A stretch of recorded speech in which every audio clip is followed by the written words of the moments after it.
आज आहे ना आपण जे आपण मटेरियल पाहिलं होतं लास्ट व्हिजिटला गेलो होतो, तर त्याचे वेगवेगळे प्रकारच बघूया. थोडेसे त्याच्यात काय काय क्वालिटीज असू शकतात ते बघूया. म्हणजे प्लायवूडचे वेगवेगळे ऑप्शन्स बघू शकतो. प्राईज वाईज त्यामध्ये थोडासा काय फरक पडतो. प्लस इथे तुम्ही जर पाहिलं तर काही लॅमिनेट्स, लुअर्स वगैरेचे पण काही सॅम्पल्स आहेत, ते पण आहेत. जे लुअर्स याला आपण चारकोल शीट पण बोलू शकतो.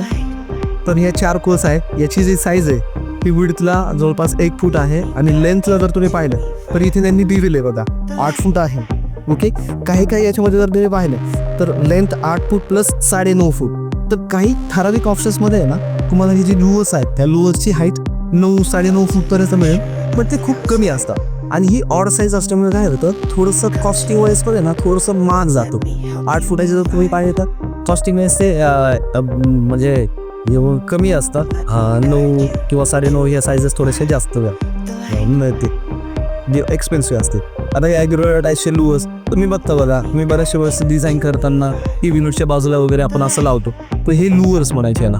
ओके, तर याची जी साईज असते साधारण 4.5 इंच, 4.25 इंच किंवा 5 इंचापर्यंत वगैरे असते. आणि हे इथे जर तुम्ही पाहिलं तर असे इंटरलॉक होतात बघा. आता इथनं जर तुम्ही समजा पाहिलं, हा इथे एक एक्स्ट्रा पार्ट आहे आणि हे इथं पाहिलं तरी जरीची थोडीशी खटकी आहे, तर असं लावल्यानंतर तर इथे असं कंटिन्यू होऊन जातं.